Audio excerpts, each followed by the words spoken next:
Luckily, this is going to be about these three wonderful humans and about you all. But I'm just going to start by reading something that's soon to be published by a rightfully acclaimed author, Jay Griffiths, whose latest book, How Animals Heal Us, I recommend to you all. She's writing about what art is for, and she offers some ideas that provide a starting point for this discussion on awe and wonder, and then what? She says, quote, Dr. Dasha Keltner, professor of psychology, is an expert on awe and notes that art is one of the 8 sources of awe. He shows how when people engage in art, the more they trust and show empathy. We spend too much time staring at ourselves on Zoom, taking selfies, going to therapy, and discussing the self, he notes. By contrast, awe shifts focus from the self to the world around us. It encourages us to look beyond ourselves. Other sources of awe include nature, collective effervescence, and moral beauty. Moral beauty, acts of sacrifice, generosity, and courage, is, according to Keltner, the most reliable trigger for awe. Moral beauty is a focus of art, end quote. Jay goes on to question whether art's purpose is to be decorative or to be an amusement, but she comes to a different conclusion, quote, I think something is required from artists now that is not popular, moral seriousness, art that moves with utter dedication beyond the solely human into the full and living world. Artists will need to be leaders, she continues. In all of the history of art, it could never have truly dawned on anyone that the living world could be so endangered. Maybe now, at last, and again, artists can take their eyes off themselves to make work of moral beauty, telling of the vision beyond, the songs sung in air higher than our register, in a key no longer only human. The work I do at EarthPercent happens at a number of intersections of the 8 sources of awe. First, music itself is a source of awe, arguably the most deeply experienced art form and so much more than just entertainment. Collective effervescence, is there a clearer example of that than the feeling of bodies, heartbeats, and brains in sync with each other when they listen to music at a concert, at a festival? Perhaps a sports match has some equivalents, or the celebrations after your team wins. Spiritual and religious experiences, feelings of transcendence, connectedness, and being part of something larger than oneself. I would argue that these strongly relate to music as well. Plus, of course, nature, the oldest and greatest musical artist of all time. In the same essay by Jay Griffiths, she says, music can touch us physically, our heartbeats altered by rhythm and our chests by singing, and yet you cannot touch music. This is part of its beguiling, intangible. It retains charisma beyond charm, out to entrancement and rapture. And then she quotes Walter Pater, who said, all art constantly aspires to the condition of music. So we have 3 brilliant panelists here today who are going to respond to the theme of this discussion. I'm going to invite each of you to introduce yourselves and your work through the lens of the topic of our panel, awe and wonder, and then what? And first up is Jonny Keeling, Head of Natural History at the BBC. Over to you, Jonny. Thanks, Cathy. I wanted to start with a provocation, really, which is how do we make biodiversity loss and climate change really entertaining? And I know that actually Ollie did that yesterday a little bit with some humour, which was brilliant. Thank you. And the difficulty I have is that the competition at the moment is intense. Anything that's ever been made is available to view and consume. You know, anything in the last few hundred years that we've ever made. So making biodiversity loss really compelling is important, because if we don't do that, how are people, when they're choosing what to watch on a Friday night, what are they going to watch? They're going to watch a drama, or are they going to watch something about climate change or biodiversity loss? So that's always in my head. And actually, in the spirit of that, and in the spirit of sort of entertainment first, I'm going to show a clip rather than talk to you, and I'm going to tell a story, because that's much more compelling. And just to sort of give that a little bit of context, we make shows like Planet Earth and so on, and those shows are to open people's eyes to different behavior, to let people see the world in a new way, to inspire people to fall in love with the natural world. And those shows have been sort of going along in a certain way. And what I've been trying to do over the last kind of 5-10 years is introduce some more storytelling around climate change and conservation issues. So if you watch this is a show about Antarctica. Imagine that what came before it is within this show is lots of animal behavior about seals and about whales and so on, and then we've got this piece here which I'd like to show.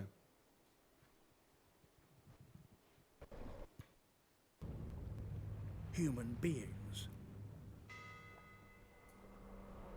We devised new hunting techniques Can you turn it up? and used them so mercilessly that we almost exterminated the great whales. Even higher.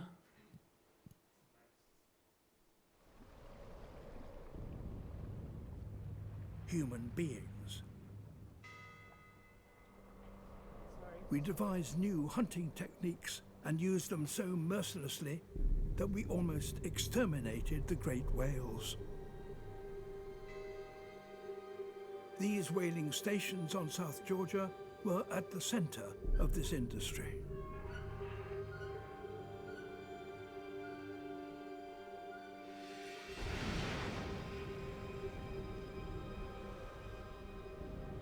More than 1.5 million whales were slaughtered in Antarctic waters. The blubber was stripped from their massive bodies and boiled down in vats to make margarine and soap. And the largest animal ever recorded, a 33-meter blue whale, perhaps over 100 years old, was butchered on this ramp in just 2 hours.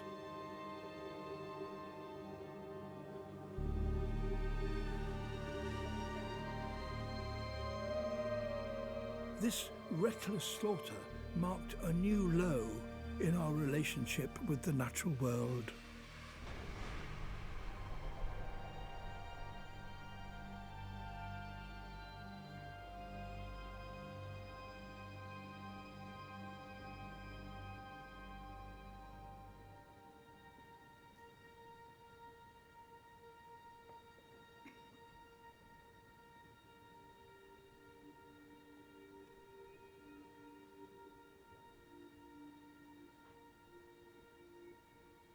Southern right whales were hit the hardest.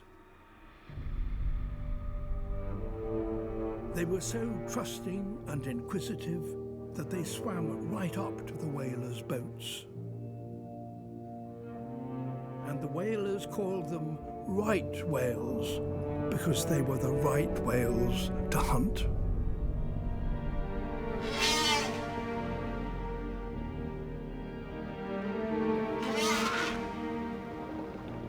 Mothers with calves were targeted first. To give birth, females came to the same sheltered bays and would not leave their calves alone at the surface. In just decades, a population of 35,000 was so reduced that only 35 of the females survived. But times have changed. A ban on the commercial hunting of whales, introduced in 1986, has stopped all but Japan, Norway, and Iceland. Our relationship to these remarkable creatures has undergone a huge shift. Scientists are now learning a great deal about these whales.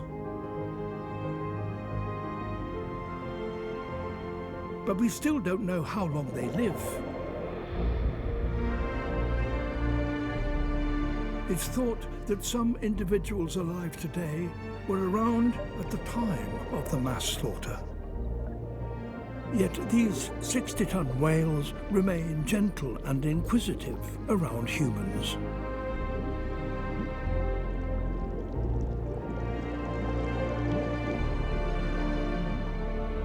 By putting a stop to commercial hunting, this population of whales has now grown to over 2,000.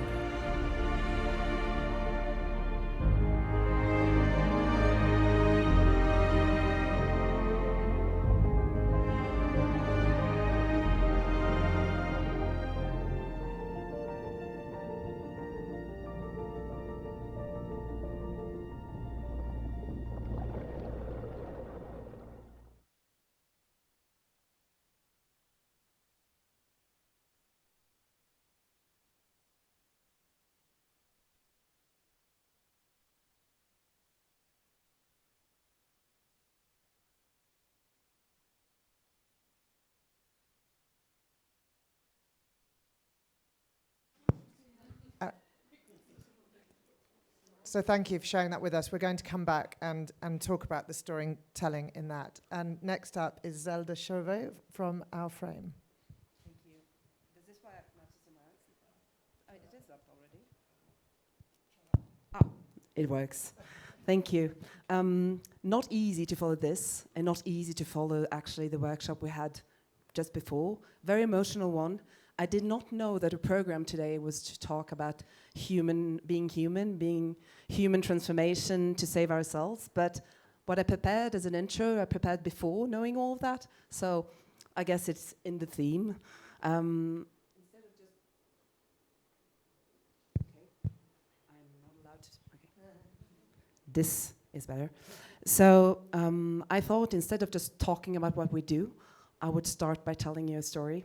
I'm going to tell you a personal one because what we just saw is exactly the reason and the cause to my journey from awe and wonder to the reality that my company, OurFrame, is engaged in terms of impact.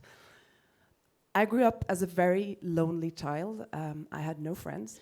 I spent and it's not a bad thing. You don't need to be sad for me. I was actually quite joyful.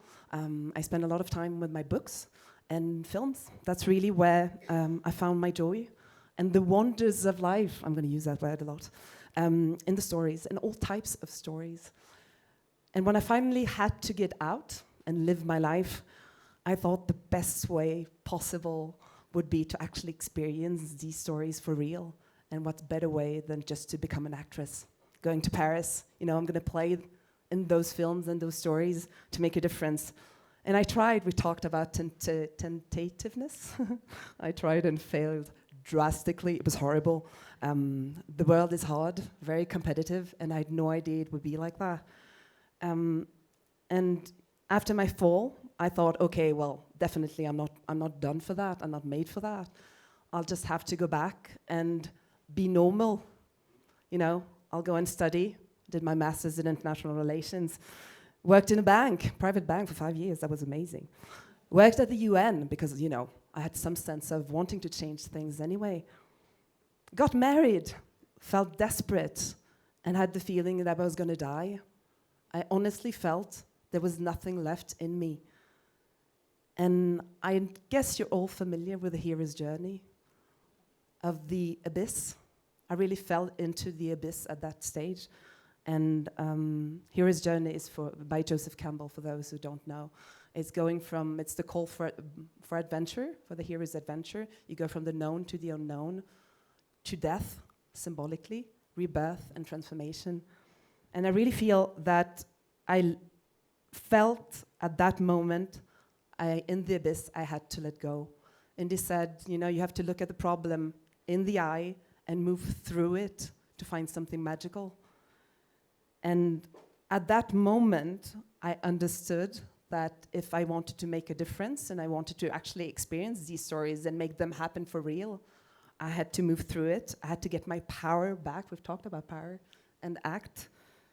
And I wanted to really make sure that these stories would be told for real and I would be able to actually write my own story.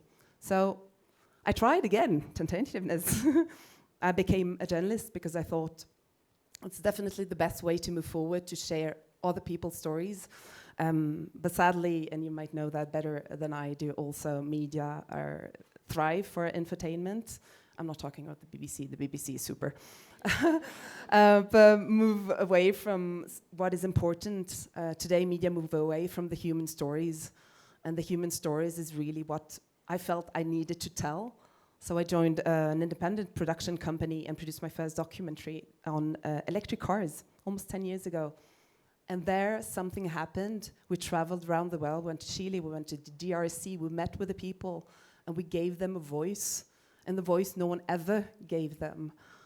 And I realized that, wow, it's actually possible to tell a story that makes a difference for the people telling it, but also for the world. The film, 3 years after it got out, was still taken as an example at the European Parliament to talk about electric cars and electric energy. And was like, okay, there is really something happening there. And for me, there was bliss. Am I good with the time?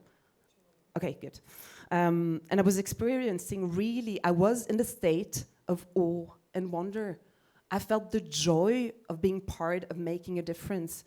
And 10 years later, OurFrame, my company, is exactly trying to do that at scale. We want to bring these stories that matter to audiences, not only to raise awareness, but really to drive change. How can we frame narratives through the lens of impact and make sure that the films that come out not only tell the greatest stories of the greatest people, but that we can actually measure their impact on audiences. And we really believe that the feelings and the emotions that can be generated by the films, I'm talking films and any kind of audiovisual content, can make a difference. And science today proves that storytelling is as powerful to drive behavioral change as structural changes in the environment. And I do have the data to back that up, so please do not forget about storytelling. So my question for you today is really to know, what is the story that you feel you need to tell to save ourselves and to remember that we are human? I'm quoting Suzanne for that this morning. She said, maybe we need to remember that we are human. Thank you.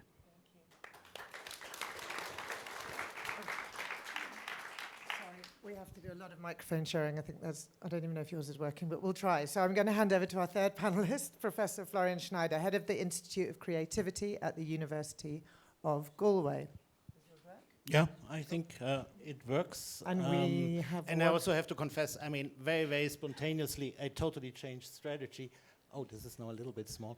I totally spontaneously changed strategy and developed this probably a little bit overambitious idea to confront you with one of the most beautiful pieces of literature.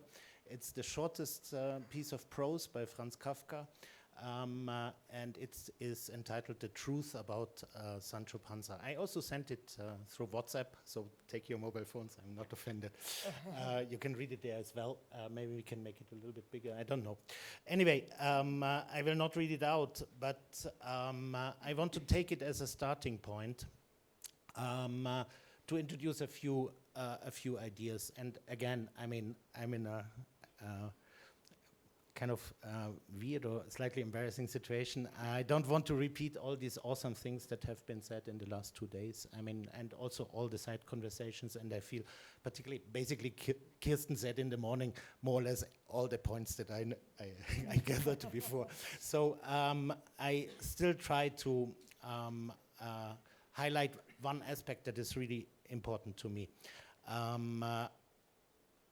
We mostly talk in these situations about the peculiar power of artists to create affect, to create amazing pieces of film, literature, music, and so on and so forth. I think this capacity, I mean, it's clearly, obviously, very important and very interesting, but in our context, in the context of the climate transition, this capacity is overrated. What is underrated, more or less paradoxically, is the complementary creative power. This is the power to be affected. And especially in the context of the climate transition, we really need to figure out, how do we empower people to not feel disencouraged, disempowered by this crisis and transition, but on the contrary, see it as a paradoxical opportunity to celebrate and enjoy the other creative power, the power to be affected, because this is what is creating change. I don't think that artists are actually capable of creating societal change. There's a magical circle around every art institution which says, what you do within the institution, as long as it's called art, you can do whatever you want, as long as it doesn't matter. In the moment when you, as soon as you go out of the institution, you're out of this magical circle, you're no longer allowed to call it art. It is something socially engaged, innovation, or however they call it, yeah. It can matter a lot, but we are not allowed to call it art anymore, or it's not recognized as art. Yeah? So this is a paradox that we have to break through. And I think there are many, many very interesting but totally underrated and under-researched aspects which show that what really creates change is the power to be affected by an artwork. So it's the power of what was formerly known the audience, or the spectators, or the people who are just supposed to consume the artwork. They are the ones who create the work, recreate it by constantly reappropriating, rethinking, and reimagining the work. And there's no better example or no better, definition of this power than what Kafka, how Kafka was rereading Don Quixote and turned it into the total opposite story. Yeah? But this is a liberating effect, an effect that happens due to a total destabilization of conventional forms of meaning. And this is the opportunity that we find in every transition or transformation process or crisis or catastrophe. This is what we can learn from the ancient Greek drama.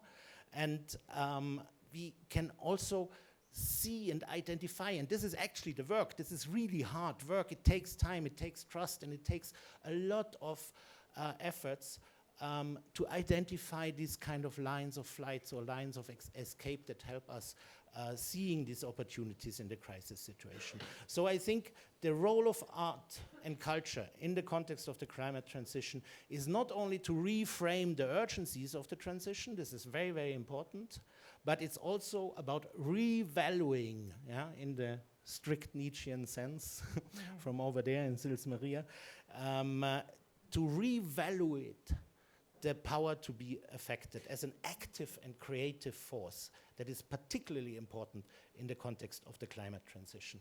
So I think it's not only about awe and wonder, because this puts the audience into a role of the consumer who is passively receiving and can admire the greatness of the artist. It's actually about the and that that follows. And this is the moment where we reinvent and recreate and reimagine the work of art, which allows us then to translate the experiences of cultural and of artistic, I call it artistic intelligence. It allows us to translate these experiences from crisis situation to crisis situation, from generation to generation. It's maybe not the most spectacular aspect of art in these days. It's maybe a very conservative approach, but art allows us to translate these experiences from generation to generation. Okay. This is extremely important today. Amazing. Thank you. No, so I love we were worried if it got too animated that these chairs might break, so we have to be we have to be careful. But it's just because I want to stay in this space, actually, of your sort of challenge to the idea of awe and wonder. And I want to bring this back to you, Zelda, because we hear a lot about, it's very commonly said that, we will only protect what we love, and therefore part of the work of the artist potentially is helping people to fall in love or fall back in love with the planet, with nature. But I was reflecting on that when we prepared this panel and thought, in a world of human relationships, I'm not sure awe and wonder would be successful qualities in a human relationship.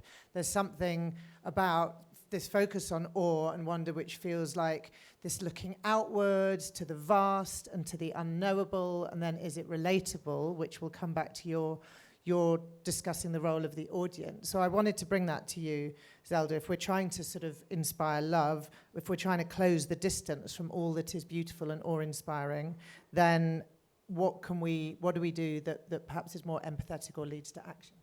We'll keep doing that.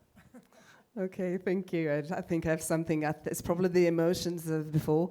I think the awe and wonder is indeed very passive mode, but necessary to open up our antennas in a way.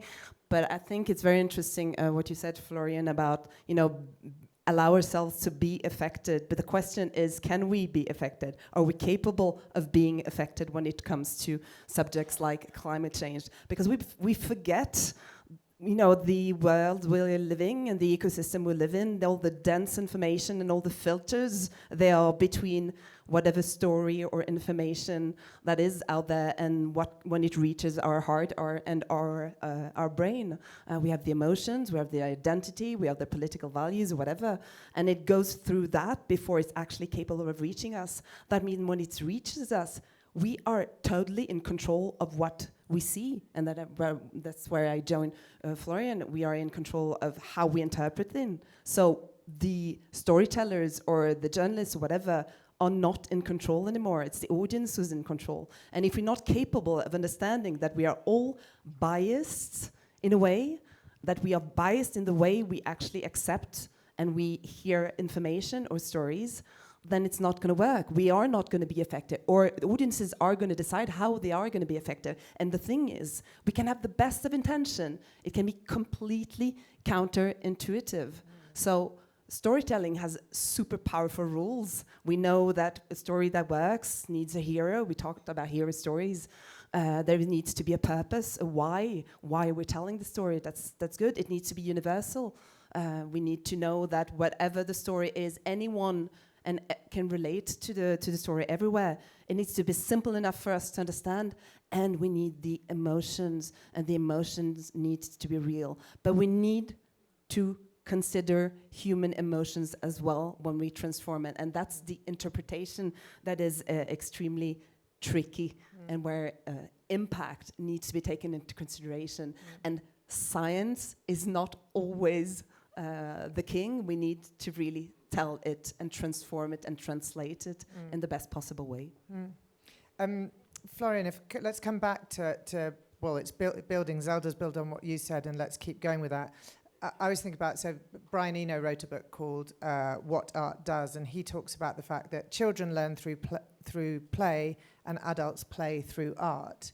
And one of the things he's constantly doing is sort of, there is this question like, are we all artists? Are we making this kind of separation, I guess, between who is and isn't an artist? And that question got a little bit challenged here as well. And so again, staying within your thinking about both audience and this specific context of the climate transition, another thing that he says is the things we care about are the things we make art about. We frame them with our attention. Art is proof of care. But again, in this relationship between artist and audience, who's doing the framing, who's doing the proving what they care about, and how would you reflect back on that? No, I mean, this is, of course, the crucial, I mean, this is the key question. Yeah? And, I mean, let me just give you one practical example. We are in a Horizon Europe funded EU project, research project. Yeah, we are working with small villages in the south of Andalusia, clearly the most affected by climate change. I mean, wildfires, you remember the pictures from the floods where villages turn into entire waterfalls. The paradox is, when we go there, when we talk with them about the climate transition and what is the role of art and culture in this context, they say, we don't believe in climate change. So, I mean, it's one of the big paradoxes, no? I mean, the common theme of activism across decades, yeah? The idea that those who are that the victims would develop the subjectivity to struggle against the sources, so that this is not going to work. Yeah? So we have to, I mean, we had to change strategy radically. And we did not only try to reframe urgencies and point them to entrepreneurial opportunities created by climate change and how to exploit or extract the last euro from tourism. We completely refrained from or withdrew from any strategy of manipulation or any strategy of creating empathy, trying to convince them or make them believe into climate change. So actually we said we don't care whether you believe in climate change or not. It really doesn't matter.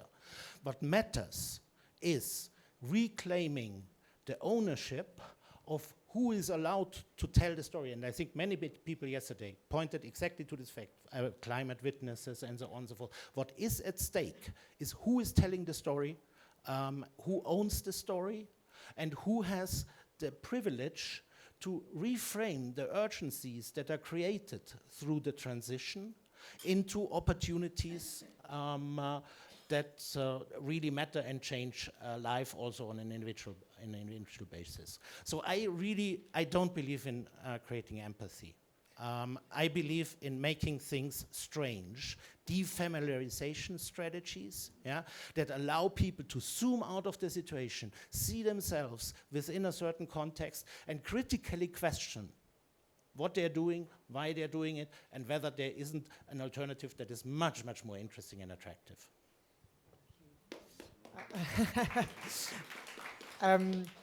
There is absolutely going to be a chance for questions done with a slight twist. So I'm sure this is provoking quite a lot in people in a very helpful way.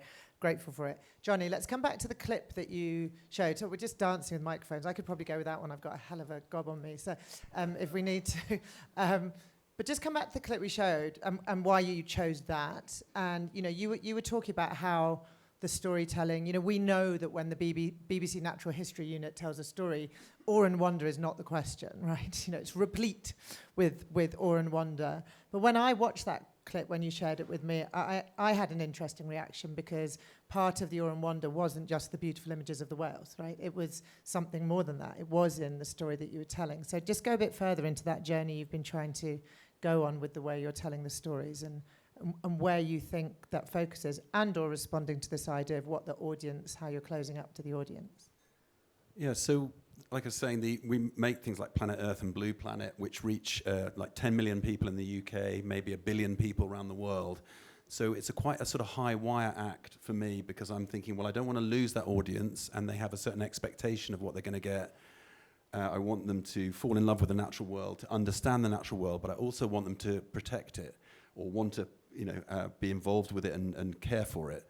And I guess the shows that I'd made before, like Planet Earth 1, if you go back and watch it, there is almost no kind of conservation stories within that. Planet Earth 2 likewise, and then I sort of got control of Planet Earth 3 and some other shows, and that's from a show called Seven Worlds, actually. And just was like, well, how can we, in a mainstream audience, get some of these stories out there? But they need to be stories of hope, not stories of blame or kind of disappointment and despair. They need to be stories of hope and optimism, but not so much so that they absolve people of responsibility and they think, well, someone else is sorting that out. So we chose the whaling one to sort of say, look, what happens when people get together, but how can we tell it in a story rather than just a piece of information? You know, there's that proverb which is, you know, tell me the facts and I'll learn, you know, tell me the truth and I'll believe, but tell me a story and it'll live in my heart forever. And that's always kind of resonating with me as well. So how can we tell it in a story rather than as a piece of information? So we said, well, we've got the whaling station, but I mean, you probably couldn't see it very well, but it's, you know, it's not a very interesting, it's an old rusting whale station, but there's a shot of that ramp on there. So we filmed that. So, well, it's the largest animal ever to have lived, you know, and that was butchered on here, like David says, to make margarine and soap, which is kind of just insane. But that is, for me, is one of the most moving lines of that piece. And then we wanted to turn it. You see, every shot was very thought through, and we wanted to get a shot of the whale as well, really close up, and said in the edit, let's just hold that shot for like 30, 40 seconds and not say anything.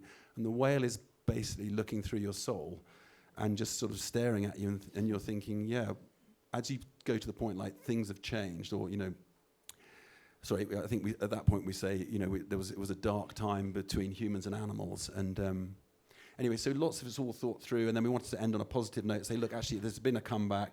But there's the thought as well that some of those animals are so old, they would have lived through that murder. And then to see them gently sort of coming down next to the camera operator and the diver and the scientist. So all of that's really thought through. The end feeling we want people to have is, we did something bad, you know, so we raise the issue, but then we raise hope, and what can we all do in the future? So within that show, there's also a sequence about climate change and how that's impacting some of the animals.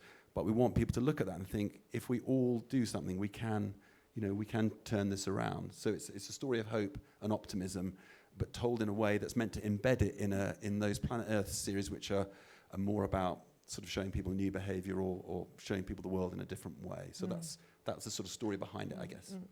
And so that's sort of nudging us towards the kind of and then what part of the conversation. But I know from lots of conversations I have that many people working at this sort of culture, climate, nature, arts intersection have some fairly common thoughts about the challenges and the timelines of impact measurement relative to the speed of culture and the forces that we are up against. And, you know, we are living in a world of rising fascism, and the other side, to use that language, which is probably not very imperfect, but you know what I'm saying. They move with an agility and a level of resourcing that allows so many channels and ideas and voices and platforms and projects and influencers to develop, because that cultural soil is financed and seeded with very little precondition, actually, about impact. But they then vastly multiply the resources offered to the flowers that bloom. And of course, they are very good at data and algorithmic mastery. But the fact is, I think it's the speed and depth of the resource made available upfront to change the culture. And of course, there is all of our respective fields, and you heard this yesterday, you know, in this room alone, there is so much brilliance and talent and capacity and courage and generosity. And then you think what all of our networks contain, but there is a kind of lack of the bold backing or investment that I think we need, which would create the collaborations and the sharing and the infrastructure to give us that chance to use this sort of very great power of both high art and popular culture to capture attention, accelerate the narrative, support the messengers for this translation, I guess, of awe and wonder into impact and action. So I'm going to come back to each of you to really ask this question, I guess, in this and then what moment, right?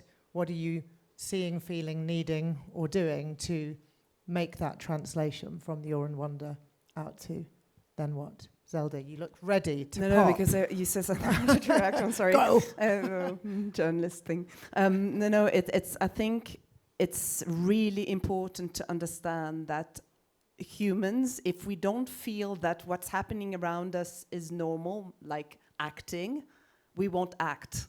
So if data shows that people actually act around us, then it becomes the norm. And if it's the norm, then we're way more tend to be able to act and feel capable of acting, like the self-efficacy thing, where we say, okay, I am responsible enough and I'm capable of doing it. It becomes the norm, and then there is the collective. And it doesn't need to go like to another country. It's really in our neighborhood, in our cities. And that's why the measurement is important, because it has to become normal. And So how's that showing up in your work? How are you? It's really that. It's really just the science that proves it. And in all behavioral sciences, that's how it works. If people feel, you can, on any kind of subject, if your neighbors do and take out the trash every day because it's normal, then you take out your trash every day because it's normal. But I'm asking you, so in the films that you make, in the podcasts, in the TV, how are you going from what is shown or heard to... Through the measurement. Right. That's the data that we actually bring. That means that we frame the narrative with that in mind, taking that into consideration, and then building up the narrative from there, being able to measure it on panels, because we use the same scientific protocols they use in behavioral sciences, and the data then is used to compare to the reach. So if 500,000 people see the film, then we can have the percentage of people who actually gone to change their behaviors, and it's done over a year to actually be able to measure it. Okay. Do you do any research that's longer than that? I don't know. Someone's making. So. Yeah, we have.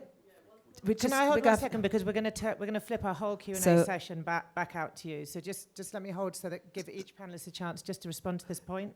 That's our transition, and then we're coming out. Just to close and to answer your question. So what we're doing to do that, and then what? Well, we're trying to go think outside the box and really bringing and taking into consideration the human psychology to actually have people understand better and quicker that they can actually make the difference. Jonny, you told me a story of some of the challenges of the and then what part of your work. Yeah. Do you feel like sharing that? Yeah. So we, show a program like this, like I said, gets big viewership, and maybe, people kind of do go off and act, but actually what we've tried to do is at the end of each of those shows have an impact campaign that then activates the audience to behavior change. So let's take an example. On Blue Planet 2, we talked about plastics in the ocean, And I know there's lots of work that was done before that, but there was an effect that was sort of, we tipped it over the edge, and suddenly in 2017 when that show came out, single-use plastics, there was a behavioural change, quite dramatic, and there was discussions in cabinet rooms, in boardrooms, and living rooms, so people were, made a big change. And so we tried to do that at the end of each show with those impact campaigns. Again, they reach 1 billion people on social media. The challenge we have, though, is that no one wants to fund them. So I just make the shows. I don't fund it. People come and say, hey, you should do a show on this, or why don't you fund that? I don't do that. I just go to BBC, Netflix, Disney, whoever, and say, look, this is my idea. Will you fund it? So they fund these shows, and they say, well, look, we want to do an impact campaign. It doesn't cost a lot of money. And they're like, yeah, no, we're not interested in that. So we need people to fund that. So if you've got a couple of $1 million in the room, come forward, please, because we need that. And then we need to be able to measure it and evaluate it and say, when someone watches the show, when they then go on social media and they then share that information, do they actually change their behavior? What do they really do? Are they just watching it, consuming it, and saying, it's quite nice? And so that's what we're trying to do, and we have had some success, but we are really, give me your money. Okay, so I said we were going to try and do our Q&A with a bit of a difference. So instead of you asking questions of the panel have a question. Each of them has a question that they're going to put out to you. This is obviously a busy room, so I'm going to get them each to ask their question. Then I'm going to come back and we're going to take them one at a time. I'll get a show of hands and I'll try to pick 3 or 4 people. If you agree to sort of give a response that's between 1 minute and 90 seconds, we'll get through quite a lot. If you go longer than that, I can be quite ruthless and I might just come and hoof the microphone back off you so that more people can do it. But yeah, we really want to turn this around. So Florian, I'm coming to you first. What's your question? Yeah. I would like to use the opportunity also to to connect it with my answer to the and then, because I actually have a relatively modest answer, and just referring to the first presentation in this event, in this introduction on Wednesday, and his emphasis of the power of doubt. I grew up in the environmental ecological movement, founding the Green Party in villages in Upper Bavaria, not so far from here, in the age of 14 or so.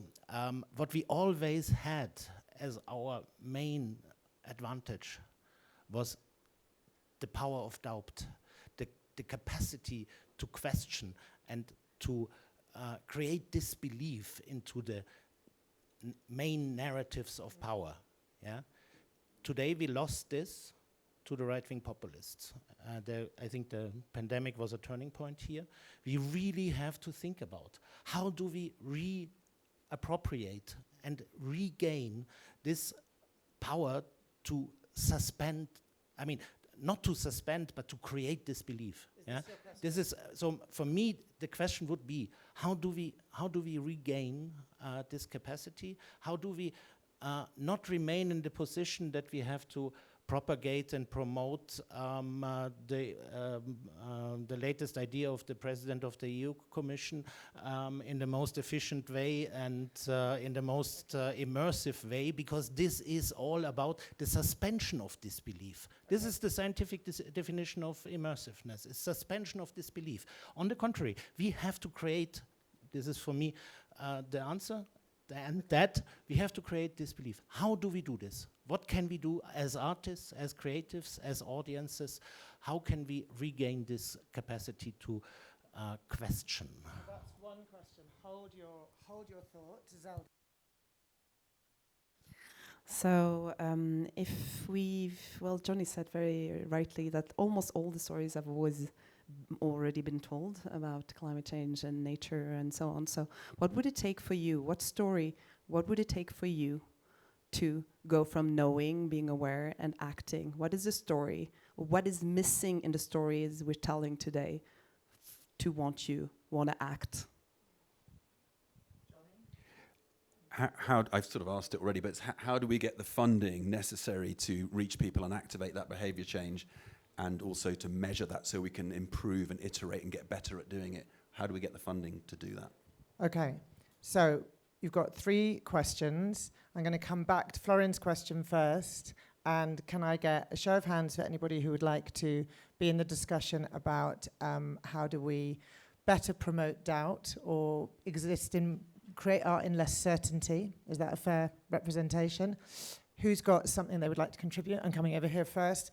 I'm doing a 1.5 minute timer, okay? Can you say who you are as well? My name's Danielle. I'm the founder of Think Film. I've run campaigns for many years, and I love those films that have been talked about today. Won't take any more time than that. I think the other side, I loved your intervention, Florian. I think the other side is where it's at. I think they have purported truth, they've manipulated it and distorted it. And I think in storytelling, what we could do to create disbelief is to define truth not as fact. Forget fact. Truth is emotional truth, perceptual truth, scientific truth, artistic truth, ancestral truth, which creates a fact for you that is not the same fact for you or you or you. And we allow that to exist and live and accept it and compromise on it. That's the definition of story's recipe needs to change. We need to allow those versions of truth to prevail in the story and the art itself, and to allow people to not even see their own position as pure. I see us all here as pure. We should also disbelieve our own positions. And then I have to quickly come on to if I've got 30 seconds left, or 19 seconds, on the point of funding. I've worked for 10 years with the European National Film Commissions to make sure that impact as a line item in the budget.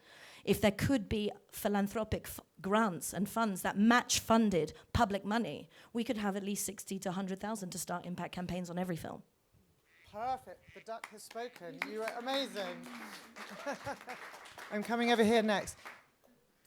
Oh, I can't stop the duck. The duck is squeaking.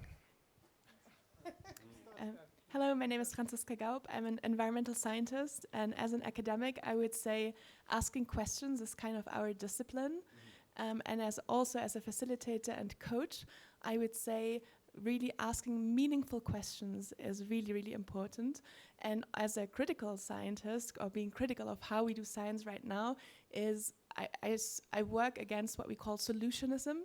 So I think it's really important to ask the right question and use that as the game, and not try to jump into solutions all the time. So I think crafting powerful questions is really an art, saying that as a scientist. And I think we should do that way more and focus on questions rather than answers and solutions. Beautiful, look at that.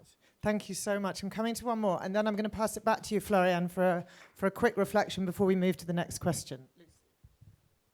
It's an offer in response, which is that actually next week in Climate Week in London, there is a gathering of quite a large number of climate philanthropy foundations who are very much interested in this. And one of the two things we're going to ask them is about impact campaign funding. So that is on the agenda, Jonny.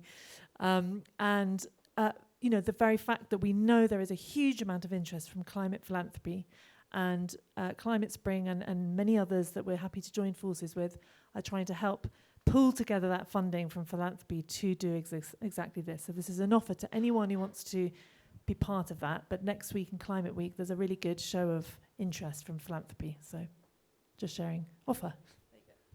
Fantastic. We're going to hold all our applause to the end. Everyone's going to give everyone a massive round of applause. Do you want to just reflect anything back, Florian, and then we'll come... Very quick, because I'm very, very grateful, and I think it's a brilliant idea to close a panel with questions to the audience instead of waiting for questions from the audience. Yeah, this makes much more sense. I think the impact is, of course, the elephant in the room. I think we should not bother artists with creating impact and measuring it. Yeah, I mean, it's futile. It only produces bad art. What we should do, where we should locate the impact, and this is totally measurable impact, is again in the power to be affected.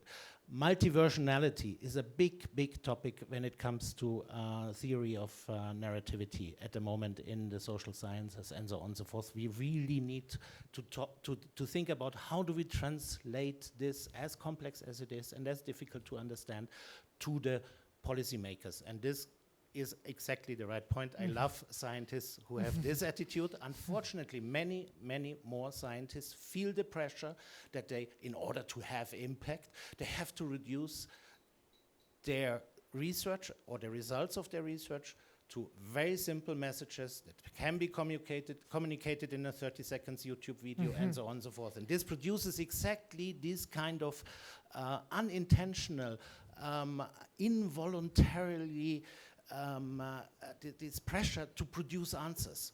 And this was exactly the turning point was in the pandemic, when the scientists suddenly were under the pressure to give answers.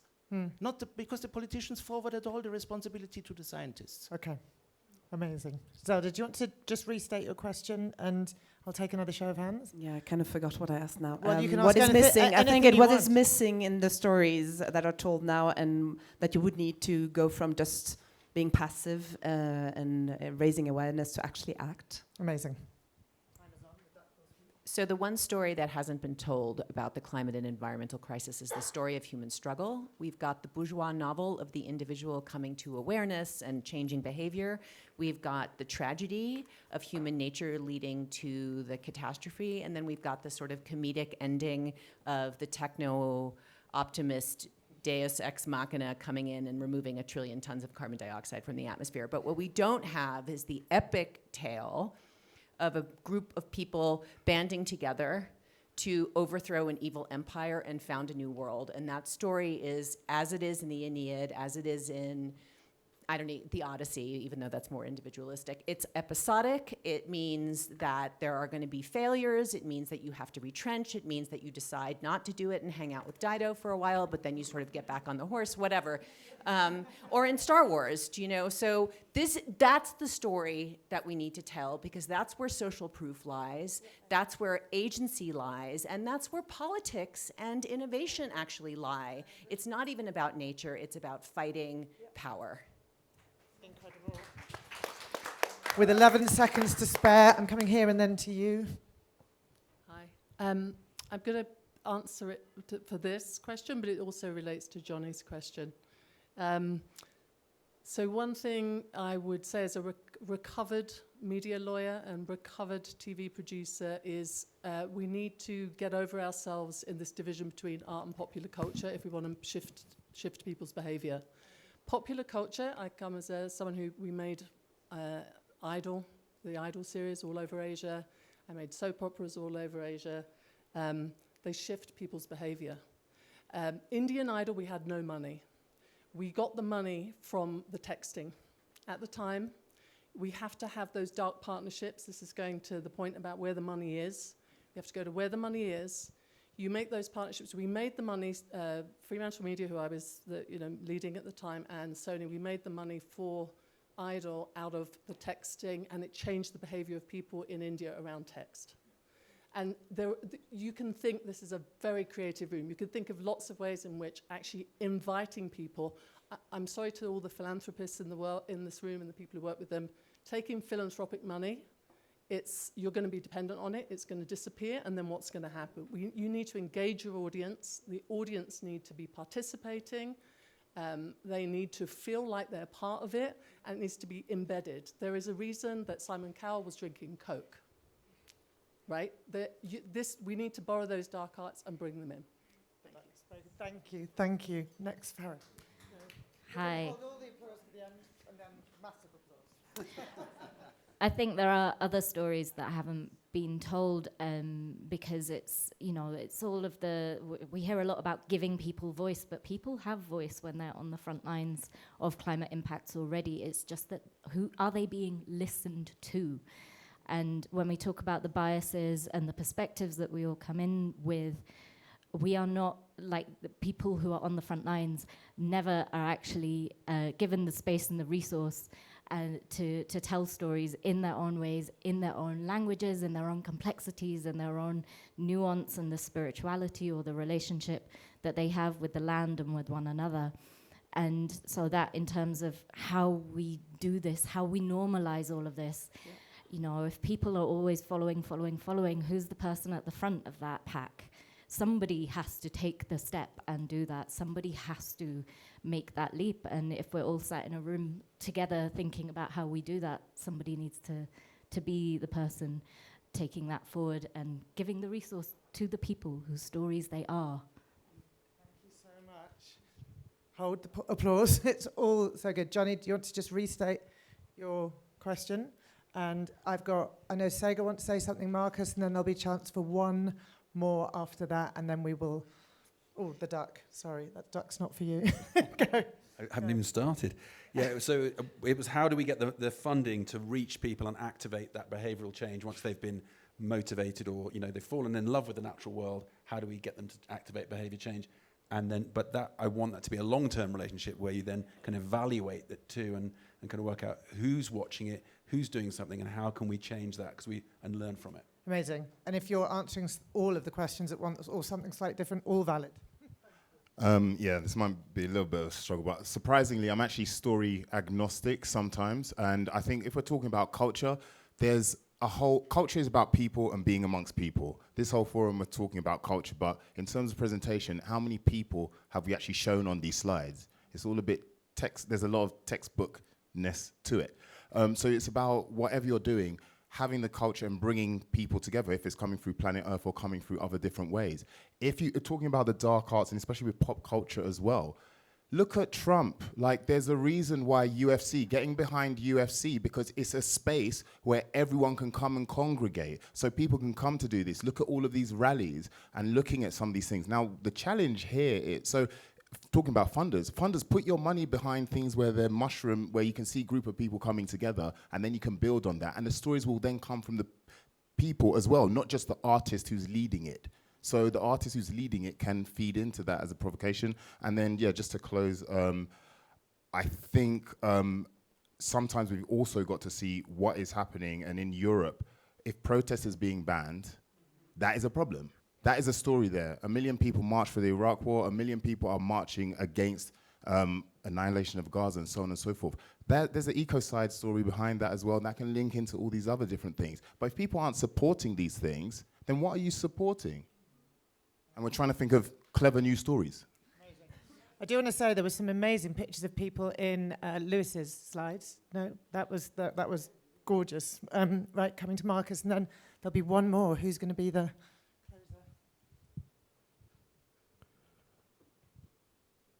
Slave hymns and whale songs.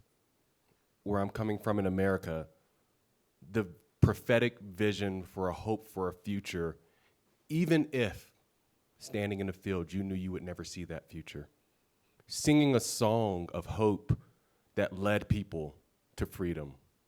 Singing a song of hope for generations that you won't see, called slaves, slave owners, and abolitionists in my country, to fight for a better system, to tear down a system that King Cotton and tobacco and Swiss chocolate asked of the people that are my ancestors. In the whale song, your point about some of those whales were there during the massacre, and yet they still sing, and they still have their curiosity and their love.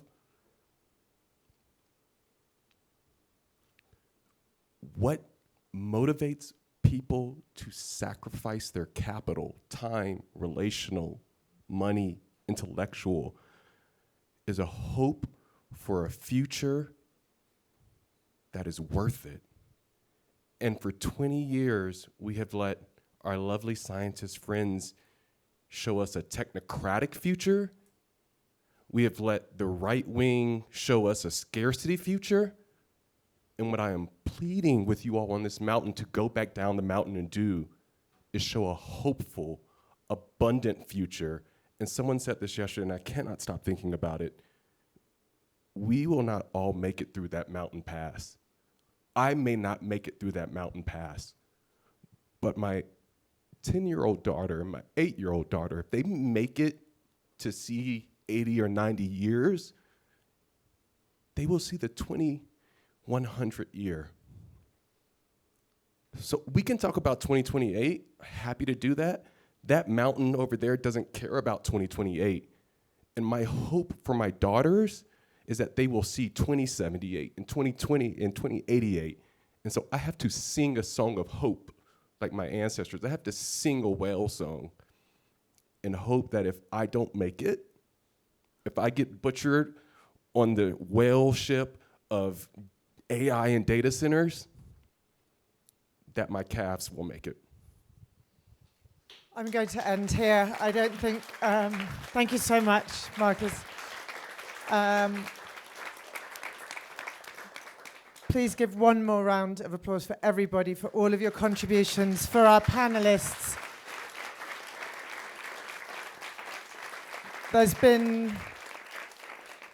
We've really stepped into feelings, I think, today. I know for everybody that was at your workshop that I wish I could have been at, there's been a lot of feelings. When in our workshop people went outside and had some moments with nature, an awful lot came up. I'm so grateful to Jonny, Zelda, Florian, for the Klosters Forum for putting this subject on the agenda, and for all of you for your contributions. Thank you so much. Thank you, Cathy. Thanks. Thank you, panel.